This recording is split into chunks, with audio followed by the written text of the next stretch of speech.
Hola, muy buenas tardes. Retomamos las lecturas y sobre todo la lectura que empecé ayer sobre el abuso sexual de menores y el silencio que los rodea, artículo escrito por Blanca de la Torre, y como bien refiero, voy a continuar con la lectura y en esta ocasión comenzaremos leyendo el tema de el niño víctima. No hay niño en ningún lugar del mundo que esté preparado psicológica o emocionalmente para hacer frente a la incitación sexual por parte de un adulto. Los niños de 2 o 3 años que aún no saben que la actividad sexual es mala para ellos y para su edad, evidentemente, desarrollarán problemas emocionales graves como resultado de su incapacidad para hacer frente a una sobreestimulación sexual. Las características posteriores de los niños que pasaron por la triste experiencia del abuso sexual dependerán del tiempo que perduró el abuso o incluso de los múltiples abusos y de la edad en la que tuvieron lugar. Dichas características pueden variar, pero los síntomas que presentarán cuando sean adultos mostrarán con toda certidumbre esos terribles momentos o esos terribles tiempos. Las estadísticas señalan que las edades entre 7 u 8 años y entre 12 y 13 años son las que dejan marcas más persistentes. Uno de los síntomas más significativos es la privación de su infancia, la interrupción del desarrollo biopsicosocial y el cambio de su posición social en su entorno, al estar aislados tanto de su medio ambiente como el de su propia familia. El trauma que provoca el abuso sexual marcará emocionalmente al niño, y si los abusos se prolongan, el niño perderá la seguridad en sí mismo, su autoestima será baja, se despreciará, se convertirá en un niño retraído, deprimido y desconfiado de los demás. Cuando crezca, adquirirá una distorsionada representación sobre la sexualidad y sus relaciones heterosexuales futuras se verán perjudicadas. En muchos casos, los niños abusados sexualmente abusarán del alcohol, de las drogas, se pueden convertir en prostitutas o tanto las niñas como los niños ser prostituidos o ser a su vez abusadores sexuales de menores en el futuro. El niño abusado sexualmente es un niño indefenso que tiene problemas emocionales y conflictos sexuales derivados de una sexualidad precoz. Por lo general, tienen muy pocos amigos, se aísla, puede ser insociable o al revés, sexualmente provocativo. En general podemos estar seguros que se convertirá en un niño psíquica y emocionalmente vulnerable frente a la vida. También existen niños, en especial niñas, que son sexualmente provocadoras y podemos observar que, hasta cierto punto, seductoras. Las podemos describir como un niño o una niña sexualmente precoces. Son aquellos niños que tienen una gran necesidad de afecto, que provienen de familias con relaciones interpersonales pobres, familias sin amor, con una madre enfermiza, sumisa y maltratada. Familias que llamamos también disfuncionales. Los niños pertenecientes a este tipo de familias buscan otras formas para satisfacer su necesidad de obtener el afecto, cariño y aceptación. Así pueden provocar o incitar los impulsos sexuales del adulto. Los rasgos de la personalidad que está todavía en desarrollo son ligeramente histriónicos y narcisistas, que se manifiestan a través del exhibicionismo, con tendencia a llamar la atención y una constante búsqueda de aprobación y de cariño. El abuso sexual incestuoso ocurrido en la infancia tiene consecuencias prolongadas. Las víctimas del incesto están en la vida adulta significativamente más inseguras que los demás en el cumplimiento del rol del padre protector. Se ha disminuido su sentido de la responsabilidad tutorial. Son más débiles en cuanto a la toma de decisiones sobre las exigencias en la educación de sus hijos y apoyan menos a sus parejas. El abuso sexual incestuoso, igual que el abuso no incestuoso, pueden perjudicar posteriormente la capacidad de las mujeres para el desarrollo de relaciones funcionales adecuadas y con frecuencia llevan a las víctimas hacia trastornos alimentarios, depresiones, disfunciones sexuales serias y conductas promiscuas. Un estudio realizado con mujeres mexicanas demostró que las mujeres abusadas sexualmente en la niñez tuvieron 3,10 veces más posibilidades de ser víctimas de violación física y sexual por su propia pareja y un 11,8 veces más de ser violadas por una persona diferente a su pareja.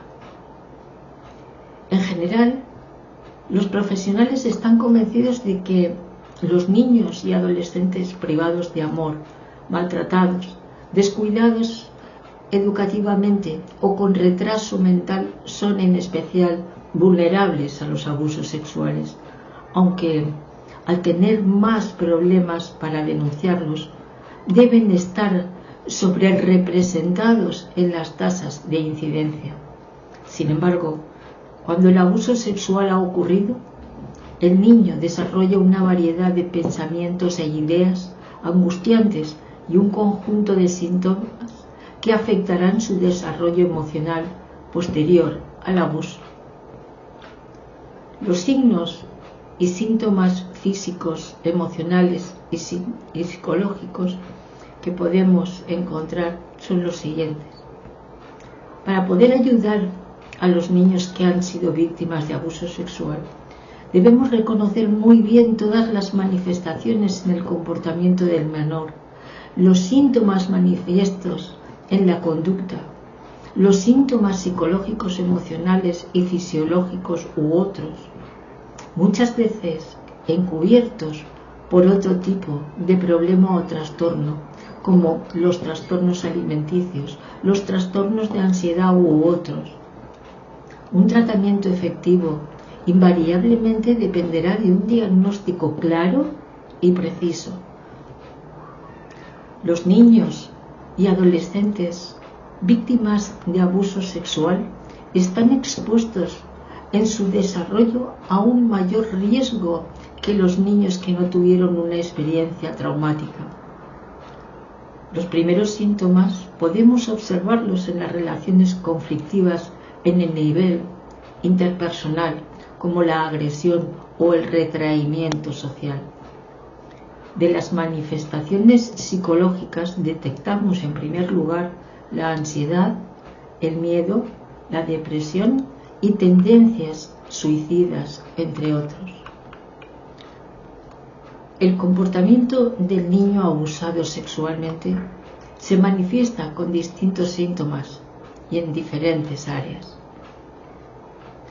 Las conductas manifiestas en el comportamiento de los niños y niñas abusados sexualmente serán algunos de los que enseguida se presentan, independientemente de que puedan variar, lo cual dependerá de las características personales de cada niño. Entre los síntomas más frecuentes se encuentra la pérdida de apetito, el llanto frecuente, sobre todo en referencia a situaciones afectivas o eróticas, el miedo a estar solo con hombres o temor a un determinado miembro de la familia, la ansiedad, la tristeza, la inseguridad, el rechazo al padre o a la madre de forma intempestiva, que se debe a un gran resentimiento por la falta del cuidado, por los cambios bruscos de conducta, el pánico, los miedos repentinos y los trastornos del sueño. En el área social, las manifestaciones pueden ser las siguientes. Se resisten a desvestirse delante de otras personas, rechazan las relaciones interpersonales o se aíslan, aparecen problemas escolares como la baja en el rendimiento escolar o el rechazo a ir a la escuela.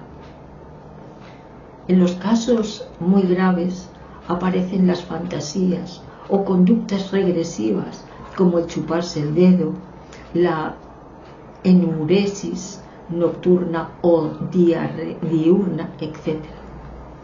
El comportamiento de los niños tiende al secretismo, a la desconfianza, al sentimiento de culpa. Se sienten avergonzados y pueden ser agresivos, hostiles y participar en acciones delictivas. Casi todos tienen una autoestima muy baja y algunos pueden sufrir la idealización del suicidio o intento del mismo. Entre los síntomas fisiológicos se encuentran dolores en el área genital o anal, raspaduras, dolores de estómago, de cabeza, dificultades para sentarse, enuresis nocturna o diurna, encopresis, el embarazo, en la pubertad y las enfermedades, como no, de transmisión sexual. En el área psicosexual aparece el rechazo repentino a las caricias, a los besos o a cualquier acercamiento físico con otras personas. El impacto del trauma en el niño depende de la edad en la que sucede, del tiempo de duración del abuso y de la cercanía del victimario con el niño abusado. Existen pocos datos sobre las edades exactas del momento del abuso del niño y no está comprobado que el niño menor sufre más que el mayor, como han señalado algunos autores. Los niños mayores reaccionan más negativamente porque tienen que enfrentar actos de fuerza y coerción. La mayoría de autores está convencida que el impacto del trauma, incluyendo los síntomas de duración más larga, aparece en los niños de los cuales el victimario era más cercano, sobre todo si era miembro de la misma familia en la que ocurrió. Cuanto mayor es la frecuencia y duración de la situación abusiva, mayores son las consecuencias, porque el menor se adapta para sobrevivir a lo que le ocurre y cada vez pierde mayor posibilidad de diferenciarse del agresor y pedir ayuda. En un estudio con 102 menores de 5 a 16 años que habían sido víctimas de abusos, encontraron que la presencia de trastornos psicológicos más graves se correlacionaban con la intensidad y frecuencia si el abuso tuvo lugar más de 3 o 4 veces al mes. Se señalan suposiciones sobre el trauma que provoca en un niño el parentesco con el victimario. En primer lugar, entre más cercana es la relación, mayor es el quebrantamiento de la confianza y de la seguridad del niño. En segundo lugar, entre más cercana es la relación, mayores complicaciones se disparan en las dinámicas familiares debido a la relación sexual. Tercera, entre más cercana es la relación, más grave el tabú que se viola y por tanto es mayor la posibilidad de sentirse culpable. El sufrimiento inmediato o a corto plazo y largo plazo es determinante para la intervención terapéutica. La superación de los síntomas dependerá del momento de la detección del abuso. Es frecuente que el abuso sexual lo descubramos hasta la adolescencia o la adultez de las personas abusadas. Eso se debe que el trauma renace cuando la persona intenta entablar las relaciones interpersonales íntimas y que el trauma resurge cuando antes ha sido reprimido y muchas veces olvidada aquella experiencia por la propia víctima. Varios autores han elaborado una información según sus propias investigaciones y distinguieron los síntomas manifiestos a corto y a largo plazo. Sobre los efectos a corto plazo, señalan que la evidencia empírica hasta ese momento apunta a que son relativamente comunes, pero no generalizadas, ciertas reacciones iniciales de miedo, de ansiedad, depresión, ira, hostilidad y conducta sexual inapropiada. En la investigación sobre el niño violado podemos descubrir aproximadamente cuándo tuvo lugar y cuánto tiempo duró el abuso sexual. Como se puede apreciar, las consecuencias del abuso sexual pueden conducir al desarrollo de trastornos mentales más graves o prolongados a lo largo de la vida.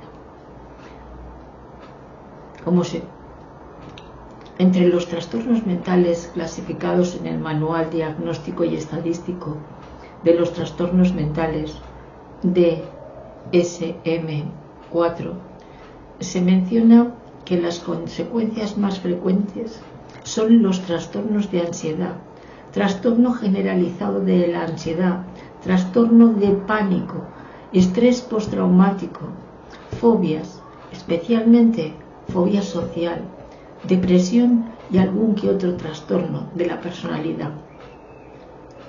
Todos los síntomas señalados están acompañados de sentimientos difícilmente superables. Todos los sufrimientos del niño o la niña que surgieron del abuso sexual tienen un componente emocional tan fuerte que estarán acompañándolos durante largo plazo, si no es que por el resto de su vida.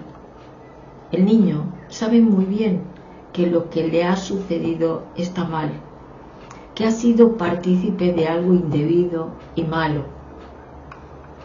Bajo amenaza, no puede expresar lo que le sucedió y sufre internamente y en silencio, que es lo más difícil de superar, la vergüenza y la culpa.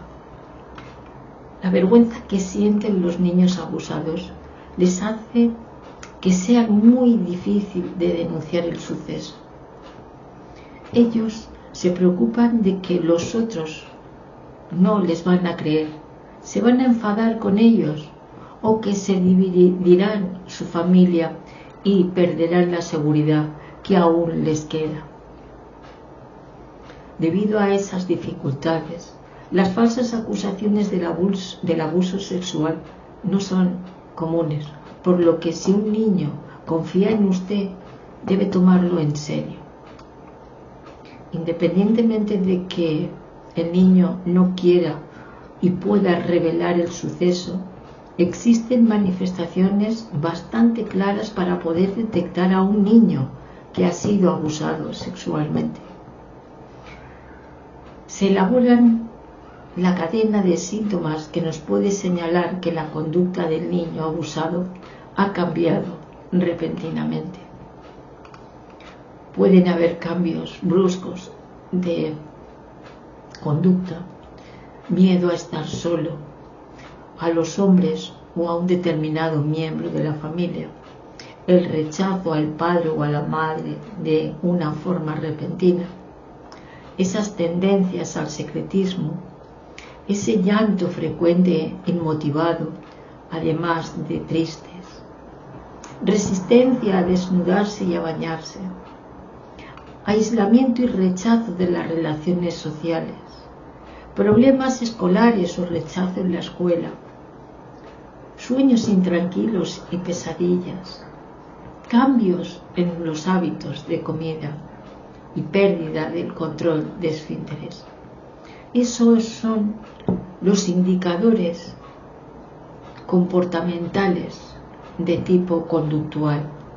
Ahora bien, los indicadores comportamentales de la esfera sexual es el rechazo de las caricias, de los besos y los contactos físicos, el pudor excesivo, el llanto o conductas de nerviosismo ante imágenes de contenido sexual en televisión, en la calle o en cualquier otro lugar, conductas precoces o conocimientos sexuales inadecuados para su edad y un interés exagerado por las conductas sexuales de los adultos.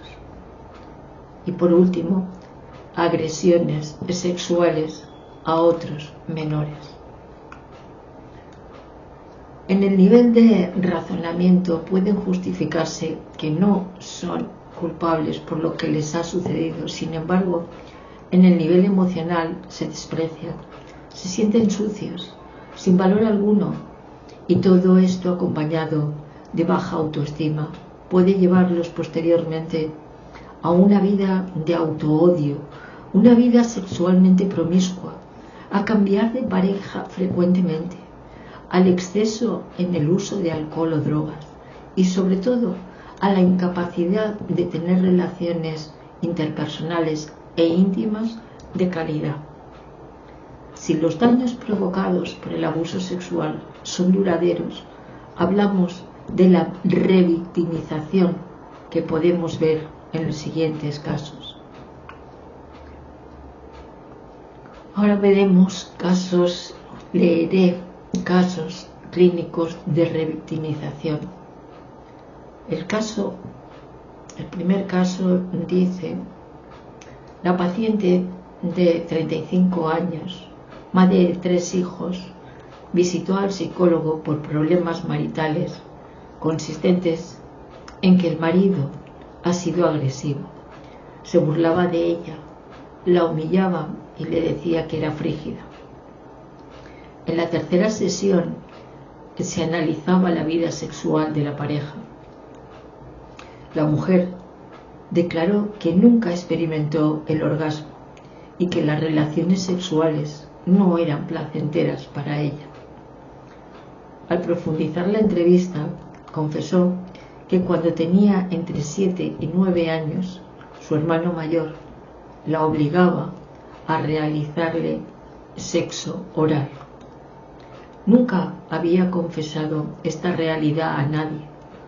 Odiaba las reuniones familiares en las cuales su hermano la provocaba con miradas y se burlaba de ella.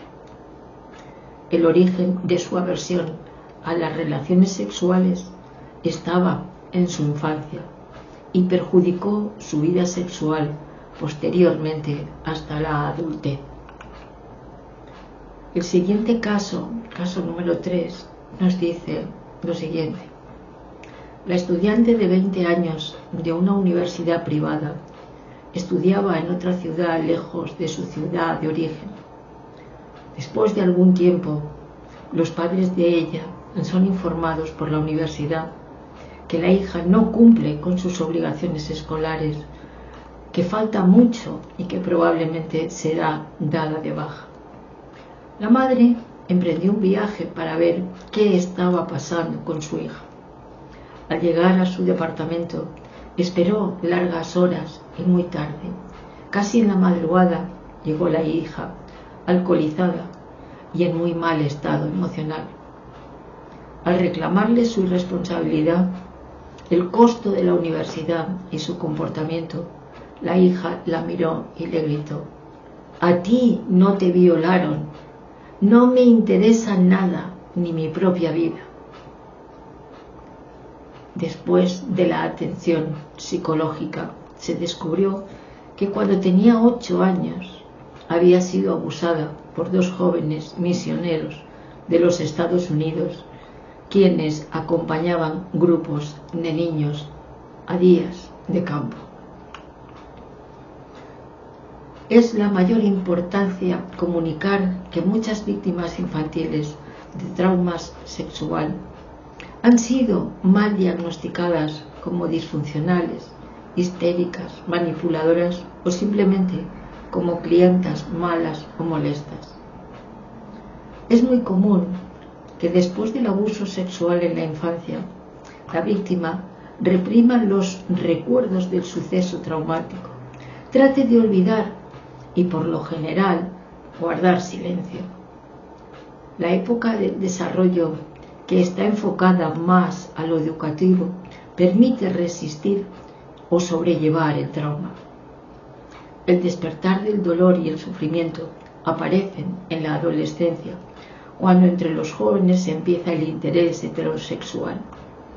En este periodo del desarrollo, las víctimas descubren que les gustaban los muchachos, pero que tienen el terror a acercárseles, y el descubrir que no soportan que los toquen físicamente y les quieran dar un beso, por lo que entran en pánico y se alejan. Así empieza la nueva revictimización que ellas mismas no entienden y no se la pueden explicar. Se encontró una importante asociación entre el hecho de ser víctima de violencia física o de abuso sexual durante la niñez y volver a experimentar la violencia física y sexual en la edad adulta. Las lesiones que deja o puede dejar un abuso sexual no daña solamente a la persona física o emocionalmente, sino que con frecuencia afectan su capacidad de disfrutar la vida y en especial la vida sexual. La lesión del propio ser sexual puede provocar el fracaso de la capacidad de consentir con libertad en participar de actividades sexuales con otra persona. El trauma sexual provoca la pérdida de confianza, sucumbe la autoestima y autoconcepto de la víctima muy por debajo de lo normal, y no importa que el abuso haya ocurrido muchos años atrás, la víctima sigue siendo víctima posteriormente en la vida adulta y será muy vulnerable para sufrir nuevos abusos o para perderse en el mundo de las drogas y en la promiscuidad. La víctima ha perdido el valor de sí misma y cree que no merece una vida feliz. Debe pasar algún tiempo para que supere la vergüenza y el sentimiento de culpa y eventualmente rompe el silencio y denuncia el acto. Cada caso de abuso sexual del menor es distinto y por eso no debemos inclinar la investigación cualitativa y estudiar cada caso por separado. La valoración de un caso depende del análisis profundo de cada caso. Es importante y útil elaborar un modelo más complejo que permita valorar la idiosincrasia de cada experiencia y de las vivencias del menor. Pero hasta que contemos con más datos, hemos de recordar que las hipótesis sobre la naturaleza traumática de estas experiencias no han sido demostradas y que es importante escuchar a los menores y no asumir lo que nosotros creamos a priori. Es importante señalar que también existen víctimas de abuso sexual que han podido superar el suceso y llevar una vida equilibrada. Que las consecuencias inmediatas clínicamente importantes aparecen entre los 20 y el 40% de niños abusados sexualmente, y en la adultez de los mismos sujetos se presentó una patología más grave solo en una quinta parte de ellos. Esto puede ser explicado por la influencia de varios factores. Es importante indagar cuál ha sido el ambiente familiar del niño abusado después del suceso. ¿Qué tan importante ha sido el agresor para la víctima? ¿Qué apoyo profesional ha tenido? ¿Y qué tipo de personalidad ha desarrollado? ¿Es esa persona extrovertida, introvertida, ansiosa y aprensiva o no? En una investigación en la República Checa, con una muestra representativa sobre las consecuencias del abuso sexual, compararon a personas abusadas en su infancia con otras que no lo fueron. En el área del desarrollo psicosexual entre los hombres y las mujeres abusados, se observó una cierta aceleración en el desarrollo sexual precoz. Los resultados comprobaron que los hombres abusados empezaron a masturbarse más temprano y también empezaron relaciones coitales prematuramente. Las mujeres abusadas se masturbaban anticipadamente y tienen sus primeras relaciones sexuales antes que las mujeres no abusadas. En el área de la conducta sexual entre los dos sexos se manifiesta claramente la tendencia hacia una conducta promiscua en las relaciones sexuales, respectivamente en los contactos sexuales con sujetos ocasionales. Otros autores comprobaron estas informaciones y se comprobó que entre las mujeres americanas existe una correlación entre el abuso y una menor edad en la primera relación sexual y un más alto número de parejas sexuales. Encontraron que había una correlación entre abuso y conducta promiscua.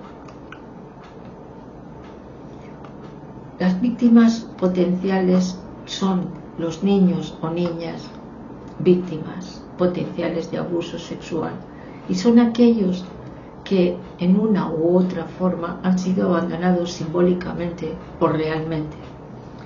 Los primeros son los niños que viven en familia, sin embargo sus padres no se preocupan por ellos, nunca están en casa o están absortos en sus propios problemas o en su trabajo, y donde los niños están maltratados y privados de afecto y de amor.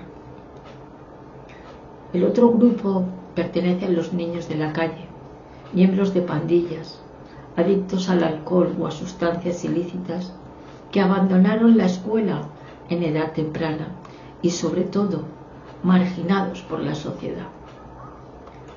Entre los dos grupos de niños podemos mencionar algunos extremadamente vulnerables a todo tipo de abuso.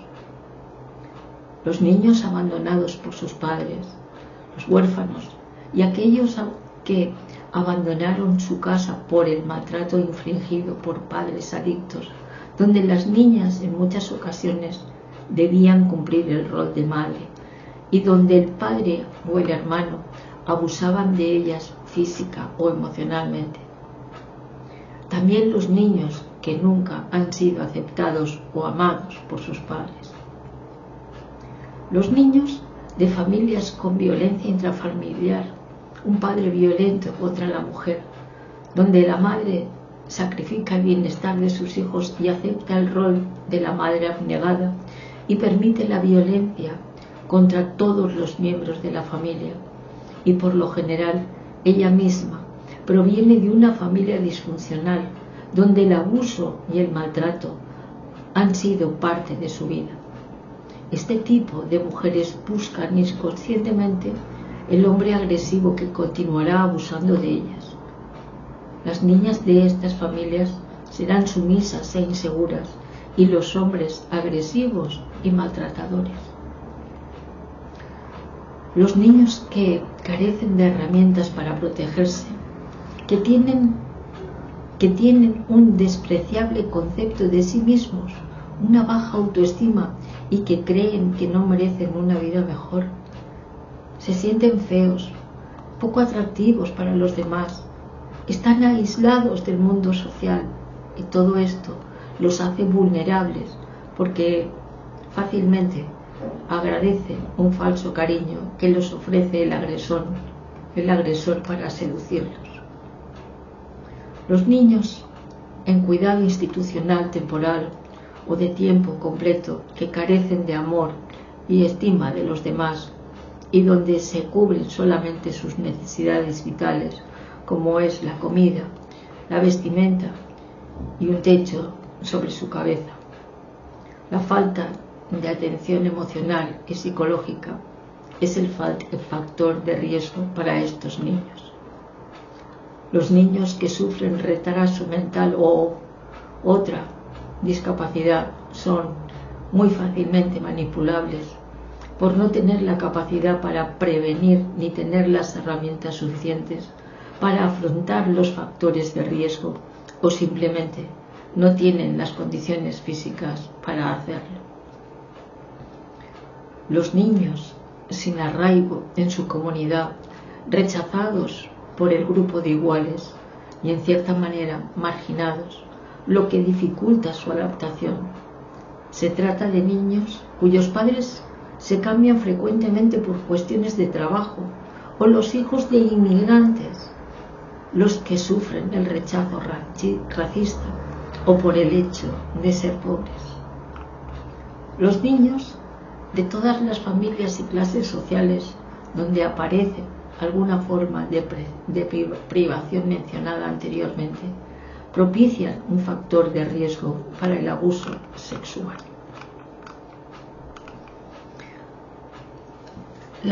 Lo que sigue de la lectura nos habla de los victimarios, nos habla de los agresores sexuales.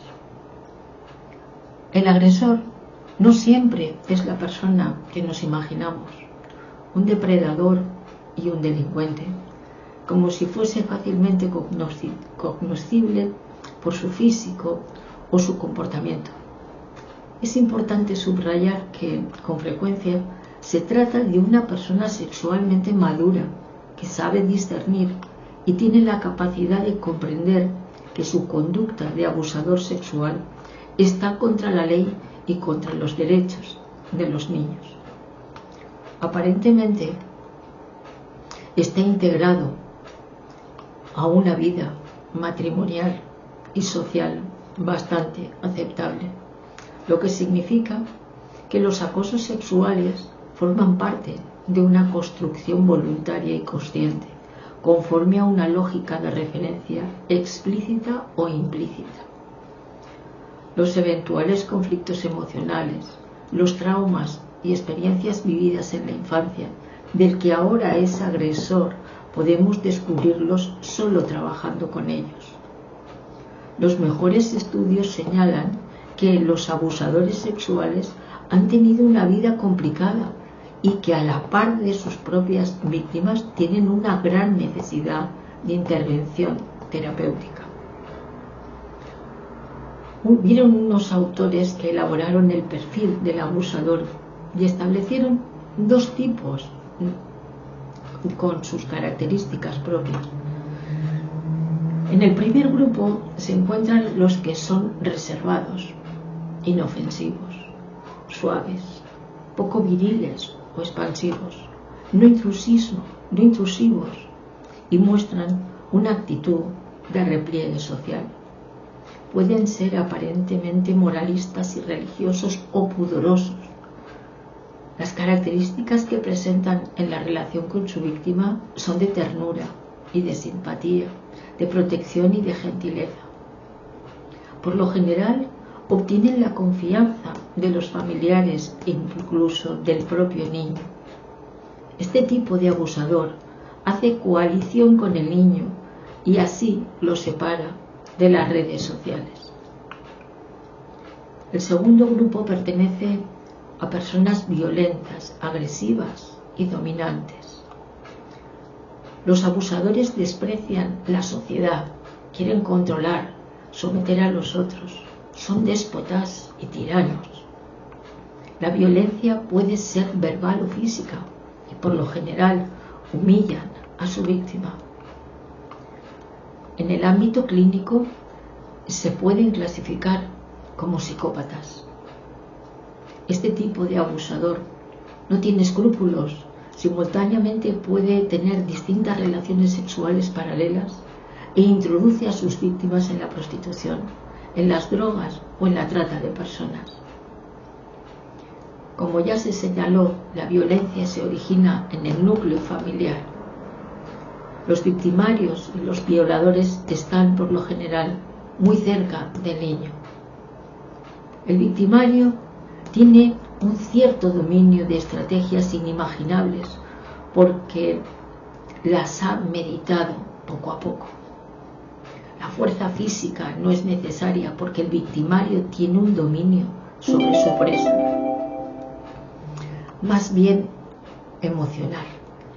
Entre las estrategias más comunes está la seducción y una supuesta protección para la víctima.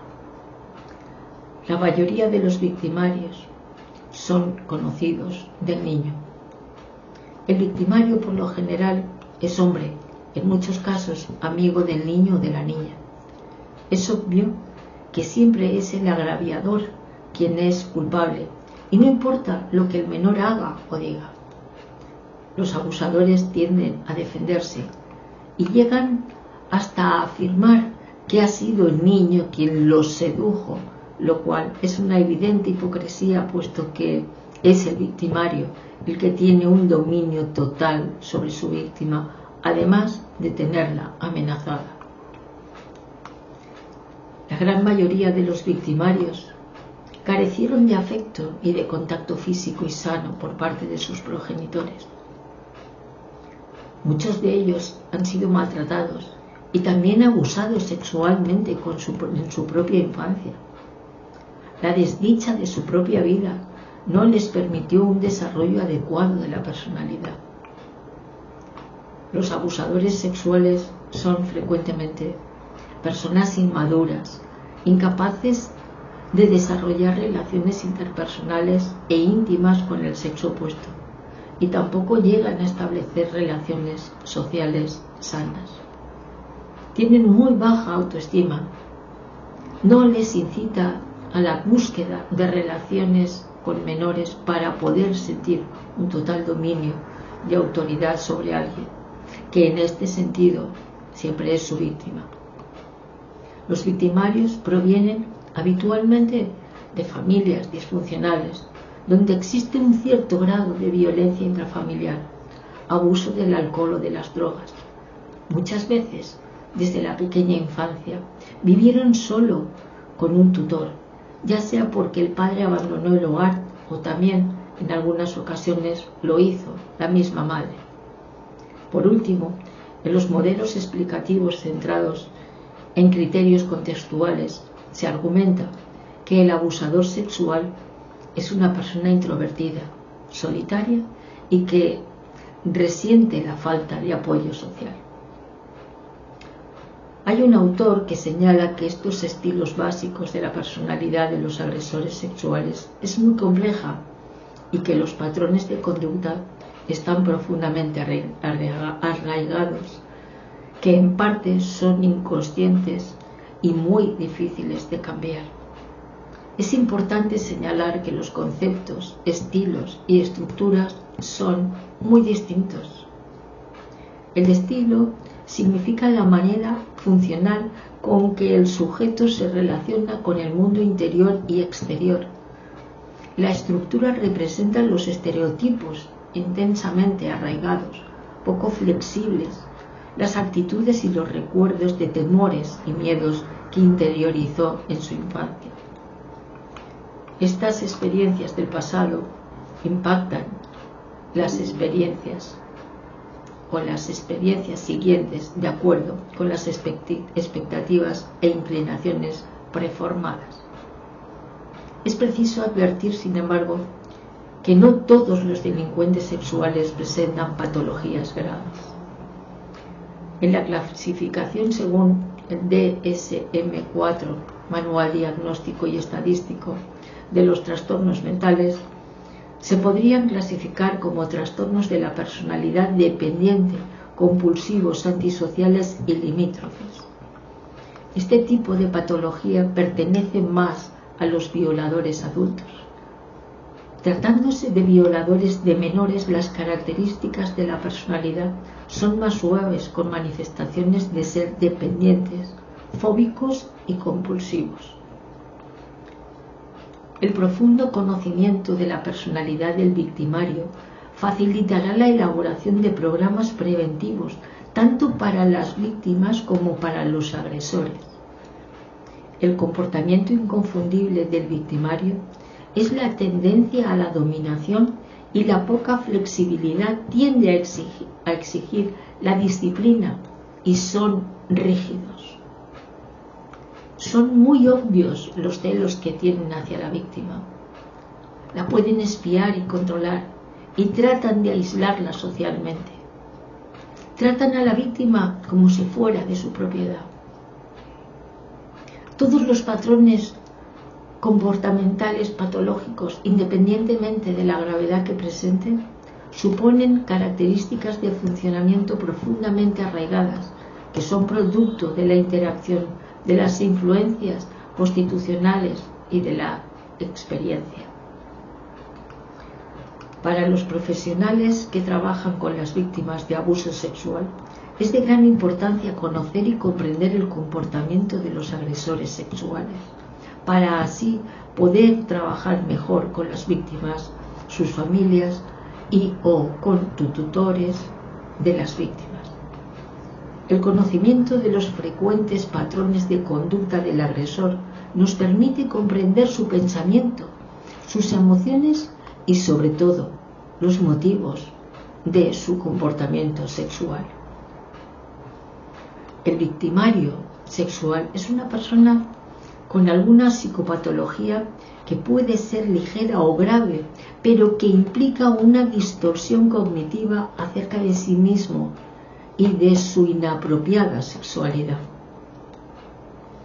El victimario puede ser clasificado como persona que presenta un trastorno de personalidad antisocial, también y simplemente como pederastas o una persona que manifiesta desviaciones sexuales.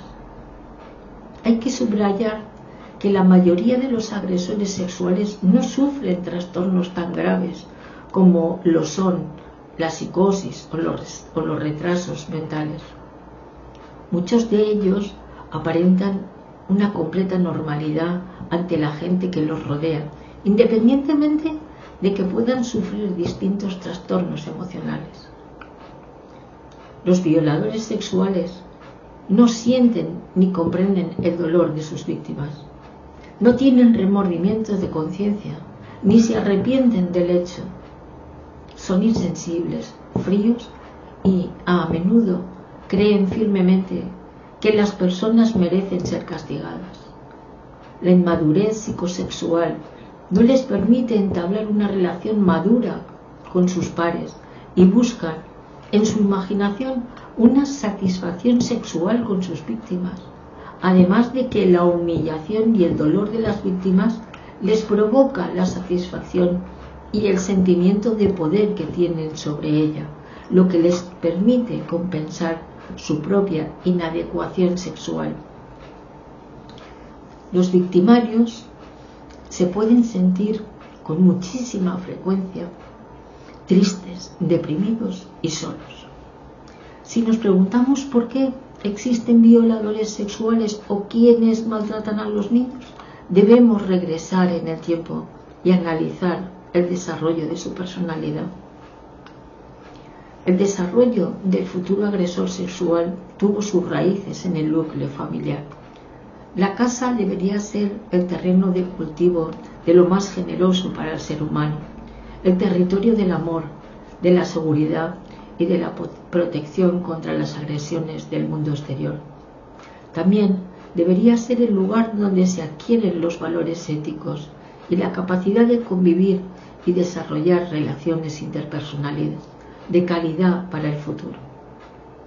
Este tipo de familia sería el mejor para toda la sociedad porque, como dijo alguna vez Confiado, la familia es una célula de la sociedad y si funciona la familia, funciona la sociedad.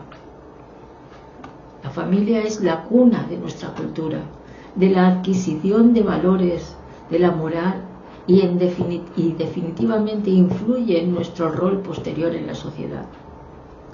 ¿Qué es lo que esperamos de una familia?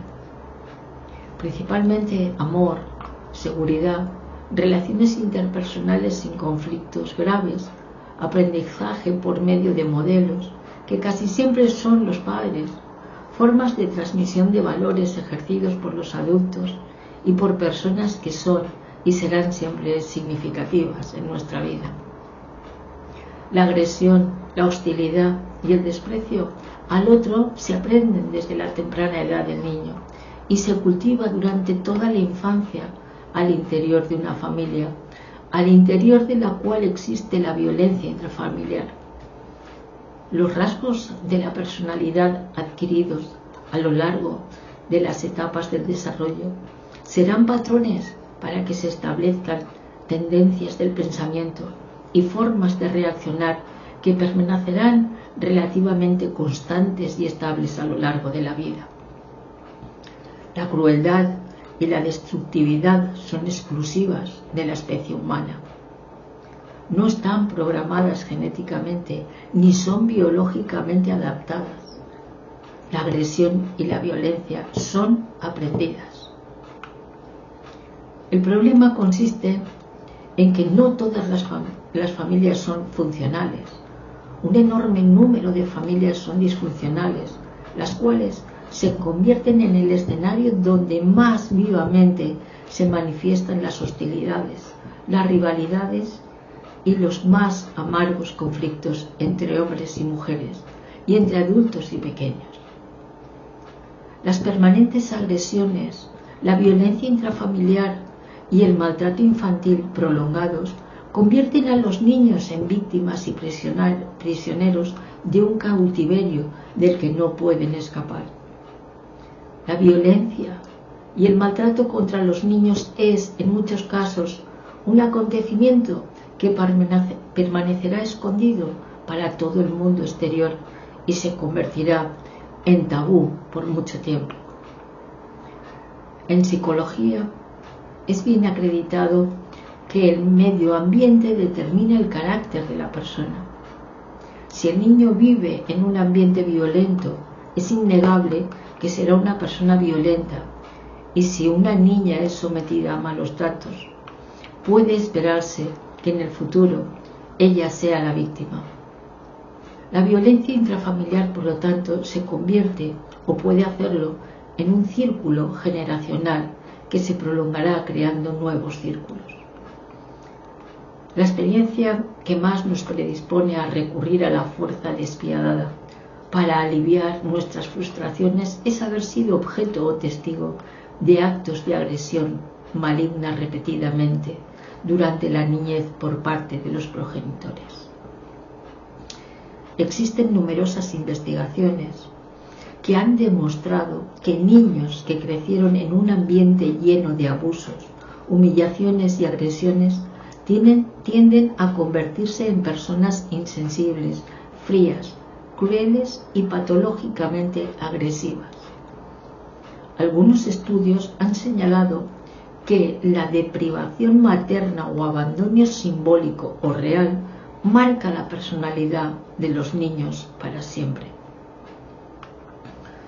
Es necesario poner la atención a las teorías que han intentado justificar los abusos sexuales u otras desviaciones sexuales por medio de etiologías biológicas. Existen los estudios que intentaron esclarecer las anomalías cerebrales en los sujetos con las desviaciones sexuales. Algunos autores señalan cuando menos una anomalía orgánica entre los agresores sexuales. Esos estudios están todavía en una forma descriptiva más que explicativa. Para los estudios que se realizaron fueron usados diferentes métodos, como el electroencefalograma, estudios neurológicos, tomografías, resonancias magnéticas y otros.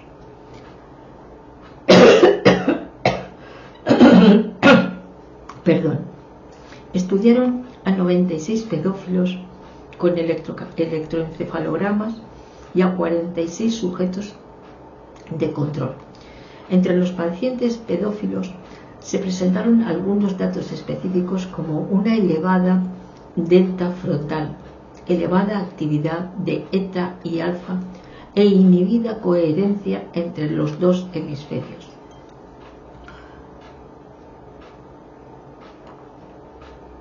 Las anomalías detectadas se encontraron sobre todo en individuos que tenían preferencias por niños menores de 12 años.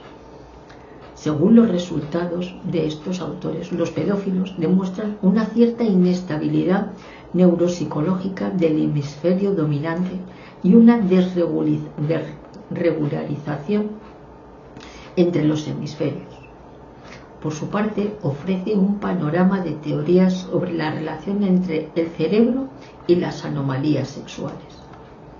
Los pedófilos, según el autor, muestran que todos los grupos de paratifílicos son disfunciones o trastornos cerebrales. Los delincuentes incestuosos presentan menos anomalías, independientemente que también en ellos fueron encontradas algunas áreas frontales y temporales. Los resultados de los estudios neuropsicológicos que se interesan en las anomalías cerebrales de los delincuentes sexuales no son idénticos en todos los sujetos. Para el futuro será necesario profundizar en el descubrimiento de las bases biológicas de las desviaciones. Y comienza un nuevo capítulo, pero vamos a dejar por hoy esta lectura y próximamente continuaré con la lectura. Muchísimas gracias por estar ahí escuchando, porque me imagino que estaréis escuchando, aunque no es un tema demasiado agradable, pero sí que realmente es interesante, porque aunque no lo creáis, está existiendo mucho abuso sexual en los menores y cómo les afecta psicológica y emocionalmente en toda su vida, porque además es el silencio, es el que les rodea, son víctimas silentes de esa violencia, de esa agresión a esos infantes. Muchísimas gracias y muy buenas tardes. Gracias.